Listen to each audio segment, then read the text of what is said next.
Mario Party. It's a video game we've played, but I bet you haven't collected 999 stars. Speaking of, how long would that take to do? I decided to put that to the test with Mario Party 6. Now, why that game specifically? Well, the main reason is because the GameCube games have a code where you can create an infinite amount of turns, but it also has the best game board to do this for, fair square. Before going into the board, I brought my friend Carl on to help me collect all these stars, and we decided to team up to make the process as fast as possible. I picked Mario and he picked Yoshi. We gave both teams a 9-star handicap to save a bit of time, and just like that, we have 9 stars! Only 990 to go! So, how does fair square work and why did we pick it? In case you aren't aware, Mario Party 6 has a daytime and nighttime gimmick. During the day, stars are worth 20 coins apiece, but the price changes at night. Now, this cool guy right here, his name Twilla, he hits a dice block when it's nighttime, and that block will roll a 5, 10, 30, or 40. That number determines the cost of the stars at night. And these daytime and nighttime cycles switch every 3 turns, so that means there's a possibility that the stars are only worth 5 to 10 coins at night compared to 20 during the day. And even better, we can buy up to 5 stars at a time. And on top of all that, the star location never moves. It's always smack dab in the middle of the board. So I think you can see why we picked fair square. This challenge might sound easy, right? Well, this is Mario Party. It's a big game of chance with little to no time to strategize.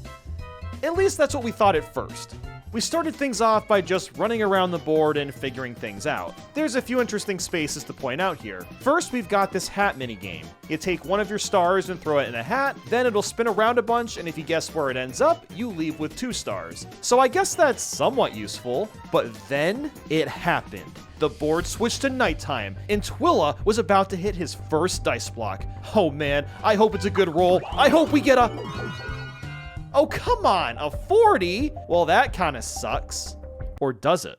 This was an interesting phenomenon that we realized pretty early on. Whenever Twilla rolled a 30 or 40, it wasn't really a bad thing. This just gave us more time to build our capital and collect more coins, because the more coins we saved, the greater the opportunity would be once that luscious 5 or 10 dice block came to fruition. So we just kept playing and started to learn the minigames. Most of them are pretty straightforward, but there's something really cool about playing on a team. When we got a 2v2 minigame, we actually added 20 coins to our total instead of just 10. So the more money we got, the merrier. We also learned that the hat minigame at nighttime is like 50 times harder and wasn't worth doing at all. Like seriously, look at how fast it's spinning. Every time we tried it, we just lost stars. But that was the least of our worries. Out of every space on this board, there was one that sent chills down our spines. And that is the Round of Miracles. God, I hate that name. It's better known as Chance Time. This one space has the possibility to make or break this entire challenge. Whenever someone lands on it, anything can happen. We might give away coins or stars, earn coins or stars, or the worst case scenario, swap stars. Just imagine this scenario. We've built up like 400 stars, and then boom, they're gone in an instant because of Chance Time. This is a very scary reality we're in, and the computers are incentivized to land on this space. But thankfully, nothing happened the first time the computers landed here. After that terrifying nightmare, Twilla finally gave us our first discounted dice roll. The stars were only 10 coins apiece. So I got to the star space and nabbed 5 stars for only 50 coins. While it's fantastic that happened, take a look at our star count. Yeah, only 22, and we just hit the first hour. This could take us a long time. So what else was there to do but just keep chugging away and collecting coins? The best way to do that was to play the mini-games, and there were some that we started to get really good at. Hyper Sniper was one of my favorites. It was fun nailing down all the 100 points and trying to max out the score every time, and Carl got really good at Cannonball Fun. He was able to get 5 hits with relative ease. We also both loved Gondola Glide. It was very satisfying just mashing away and trying to beat our personal best, and at first we thought it made sense to get stars during the day, as well as night when they were cheap, because as long as we had the coins, I mean, why not, right? We also started to figure out how the orbs work. In case you don't know what they are, orbs are items that you can buy at a shop or get randomly for free sometimes. We started to use the mushroom orbs strategically in order to get the most coins that we could. One basic example is using the sluggish room orb to purposefully land on the DK space. The DK spaces are great because it's a bunch of free extra coins in between minigames. So while the computers are getting coins too, it doesn't really matter as long as we're building up coins as well. There's also a slot machine we can go to for potential bonus coins, and for whatever reason, I managed to get really good at this. But we'll go more into that later. There's not much to say about it right now. What does matter is that our coin accumulation was approaching 200, and Twilla changed the star price to 10. Both of us were close to the star, so it was go time. We also came up with a strategy to make it harder for the computers to land on chance time, and the idea was simple. Put a thwomp orb one space in front of it. Our reasoning for that is so if the computers do happen to go for it and their dice roll would allow them to land on chance time, they'll get stomped by the thwomp instead. So it's not a perfect solution, but it at least increases our odds. But anyway, we got a ton of stars from this night cycle. In fact, we got 19 stars in one cycle. The reason we could do this is because we could run around in a circle and keep passing the star. The only hurdle was this womp that made us pay 10 coins for passing, but we were so loaded with cash that it didn't matter. Nothing could ruin our mood. Nothing except this space. This happening space at nighttime was by far the most annoying thing that we had to deal with. Basically, everyone has to pick a pedestal to stand on. Then a vine grows behind you, and whichever two vines grow the tallest, one of them fully blooms, and boom, they steal 2 stars. Even though we had over 70 stars, it was very painful to watch any of them disappear beyond our control. But I digress. There were better things to look forward to, such as the slot machine. In fact, the worth of the treasure chest was going up and up and up. We later figured out that every time you paid to have a shot at this slot machine, that money went towards the treasure chest. And since the computers constantly paid money towards it, a lot of cash was just sitting there. It's basically Monopoly's free parking, but in Mario Party. So at this point, it seemed worth going for. That 100 plus coins could go a long way for us.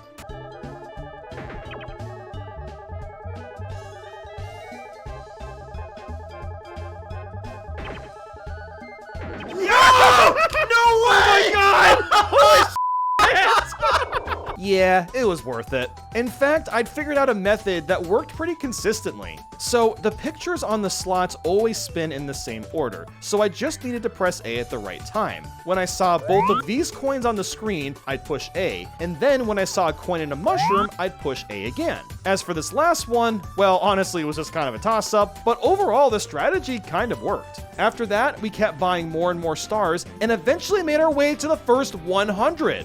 Woo! Only 900 more stars to go! Yay! That won't take forever. But hey, we finally got a night cycle of 5. We'd been playing all day and only just got this dice roll. So to say we were ecstatic is putting it lightly. And not just that, but we were much more prepared. Most of our orbs were mushrooms, meaning that it drastically increased our chances of both of us landing on Toad at least once per turn. And since the stars were so cheap, paying the womp toll wasn't nearly as draining on our coins. We ended up getting 22 stars in this night cycle, so a new PB for us. At this point, we're starting to figure out how to optimize our game plan. And we also decided to stop buying stars during the day. It just didn't make that much sense when we could cash out so much at night. It's like buying into the stock market. Buy when it's low, hold when it's high. Yep, it's basically the same principle. So there you go. Start investing today, become a millionaire, and thank me later. But yeah, we played for a bit longer, got a handful of more stars, and ended the day with 137. So, all in all, this was, I don't know, the best game of Mario Party I've ever had in my entire life. There's something very funny and surreal looking at your star counter and it's over 100. And that was it for the day, hoping day 2 would go even better now that we've started to develop strategies. Beginning the second day made us learn something a bit sad about Toadette and Boo. They are definitely gambling addicts. I mean, seriously, they will not stop spending money on that stupid machine, and they never win. I mean, come on. I already stole 100 of their coins yesterday. It's just not a good idea for them to go down this path in life, that's all I'm saying. But then it happened. Boo triggered the Thwomp Orb, and the next turn was chance time. Okay, honestly, it's not great. Not great. Well, that's a problem. Thankfully, getting coins doesn't take that long, but losing over 200 was pretty brutal. However, losing them wasn't necessarily the problem. The problem was Boo burning our money by spending it on an overpowered star. Like, what is wrong with you? It's 40 coins per star, you freaking idiot! And yeah, I know you're just a dumb NPC, but could you have not at least waited till daytime, you freaking ding-dong? Anyway, day 2 was the beginning of our official orb arc. We've been using mushroom orbs to our advantage, as you know, but that was just the beginning. Let me introduce you to 2 of our best friends, Goomba Orb and Toady Orb.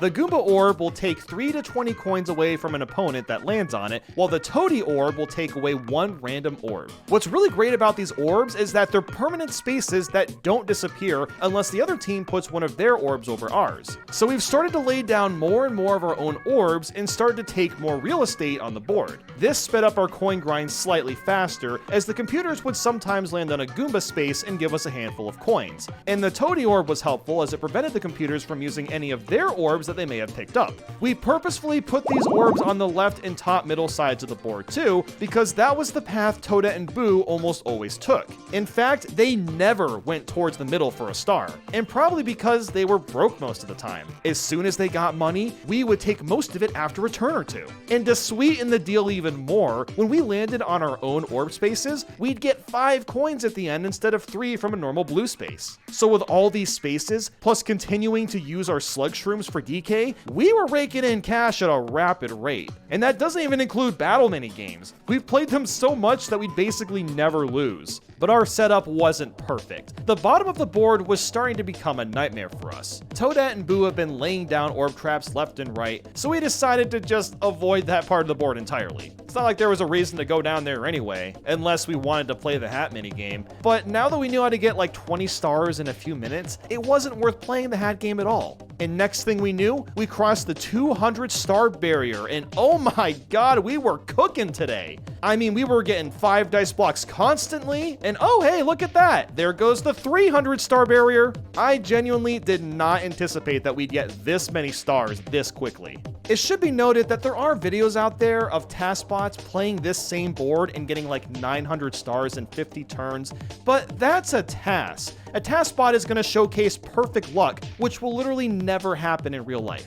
The only thing I've altered about this game that we're doing is getting infinite turns, but we're otherwise playing at normal speed and legitimately the whole way through. I also just have to point out how insane the Goomba orbs have been. We've taken at least 100 coins from the computers from these spaces, and that's just today. When you play on the same board for this many turns in a row, you actually start to see a return on your investment when dropping these orbs. And speaking of the computer's coins, the slot machine is approaching 200 freaking coins. Despite the death trap at the bottom of the board, it's becoming worth it to actually take that route and go for the jackpot. And guess what else? I didn't have the message speed set to fast. Yeah, I could have saved us a whole like 15 minutes at least, considering we've been on this board for, what, 10 to 12 hours now? That message speed time adds up a lot when you're playing for this long. But alas, the day was over, and we had 331 stars, meaning that we gained 194 stars in a day. That is ludicrous. We might max out our stars in less than a week.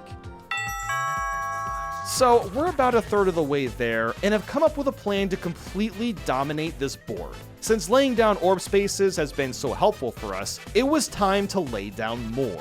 And more, and more, and more. We were ready to become greedy, capitalist overlords. The objective at this point was to get most or all the spaces on the entire board covered in Goomba or Toady orbs. And we weren't just going to place them down randomly either. The placement mattered a lot. See, there's 3 places that the computers can potentially get orbs. This one shop and a couple freebie spots. So the goal now was to cover the next 6 to 8 spots after those orb locations with Toady orbs. Doing that would make it almost impossible for Toadette or Boo to ever hold on to an orb. Then the rest of the spaces we wanted to be Goomba orbs. That way, if the computers won a minigame or got money from DK, the chances would be extremely high that they would not only lose that money, but would also give it to us. The plan was going to take a while to set up, but it would be the most optimal way for us to grind out coins and keep them poor. This kind of made me feel like an evil dictator, but I don't think I was hurting Toadette or Boo's feelings, so that's okay. So despite our mastermind plans, there was still a ton of the CPU orbs all over the bottom.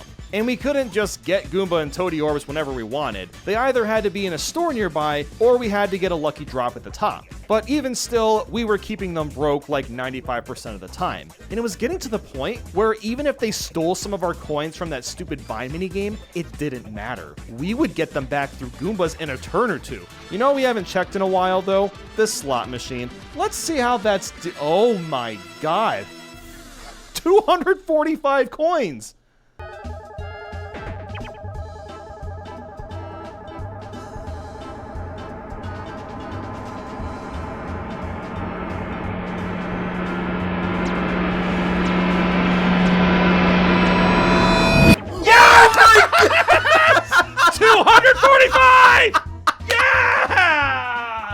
This is by far the largest amount of coins I've ever gotten in one turn of Mario Party. Nothing will ever feel as good as this moment. And oh man, we got a 10 dice block when it turned to nighttime and we had 3 super shrooms at our disposal. This was the life. The money didn't even matter. It really just came down to the dice rolls, as those were much more important.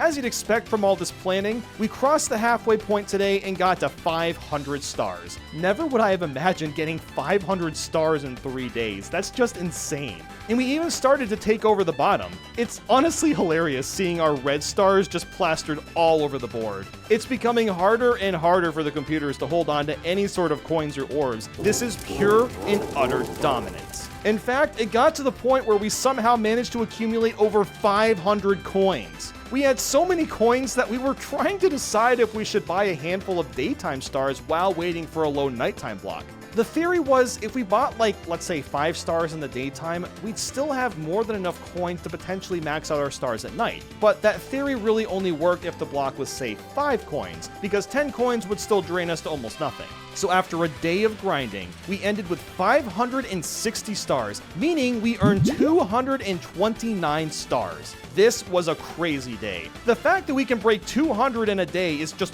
blowing my mind. Carl made a really good analogy of what Mario Party has turned into. Instead of this being a random party game, we've turned this spectacle into a grindy RPG. I mean, think about it. All we're really doing now is grinding for coins like it's XP, and then to level up, that's just getting stars. Comparing Mario Party to an RPG is the last thing I would have considered, but it makes a lot of sense.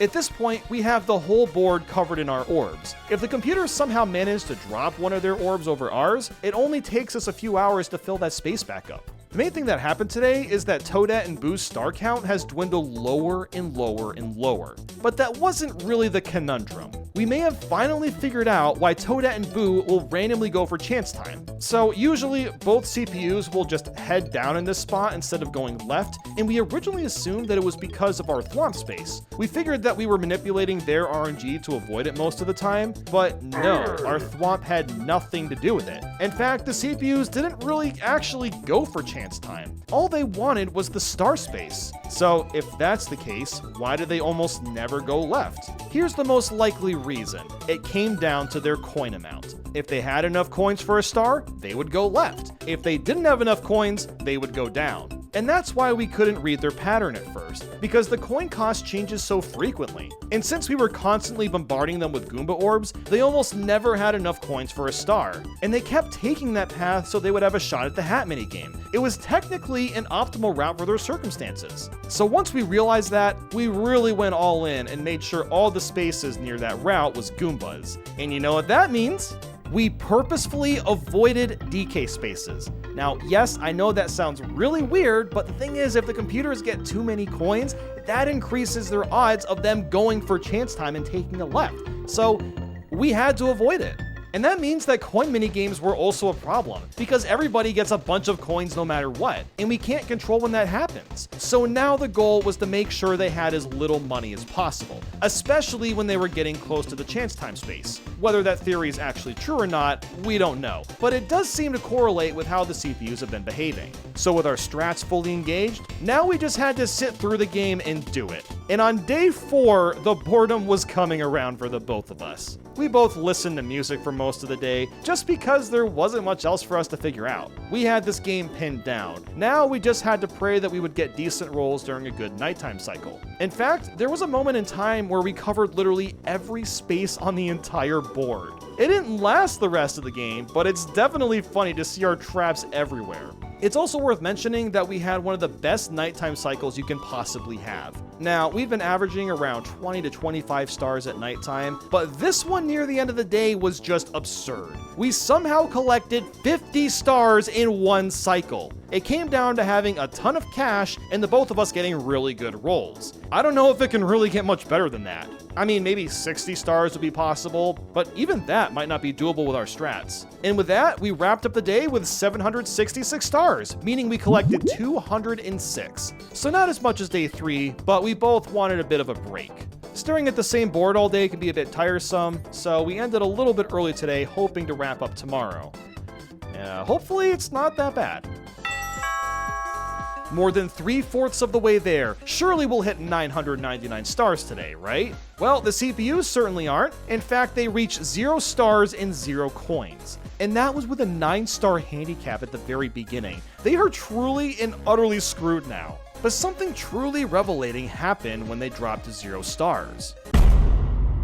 Oh my god, they went down. Yeah, they have never gone down this ladder. They always take the right path. But why now? Well, I guess it's because they have no reason to play the hat minigame. But you know what that means? If we can keep them from getting extra stars, that means they'll never go to chance time, and we've basically soft-locked them, meaning that we can't lose. They'll never go for chance time, and we'll be victorious. Well, it was nice while it lasted. So back to the grind we go. And believe it or not, we have found yet another way to get coins faster. So as we all know, playing 2v2 minigames nets us 20 coins for winning, but 1v4 minigames is only 10 coins. But that's only true if one person wins. So every time we got a 1v4 minigame that Carl and I can tie in, we would purposefully do that so we could get 20 coins instead of 10. Yes, we're at the point of tying minigames you're not supposed to tie just to get coins faster. I think we're just both naturally optimizers, which makes doing challenges like this a lot of fun. But man, we were not having good luck today. The computers kept finding ways to nab our stars, and look at what happened during this minigame. Do we both just lose? I'm assuming that, What? What? No! Why? No! Are you Me? Why? But honestly, it didn't matter that much. We creeped over the 900 star mark, and next thing we knew, we did it! 999 stars! Oh my god, we actually did it, and in less than a week too! So after reaching that, I turned off the infinite turn code just so I could see some stats. But first, bonus stars! We happened to get the minigame and orb bonus, while the CPUs got the action bonus. Well, good for them, I suppose. But moving on, in the end, it took us 966 turns to get all the stars, in a total of 27 hours and 43 minutes. I was expecting this to take 40 to 50 hours, so I'm pretty shocked how quickly we maxed out our stars. But with that, we have completed the world's most pointless challenge. So thank you for watching. I'll be back soon. Really hoping Nintendo actually makes, video games at some point, because we're doing dumb shit like this until that happens.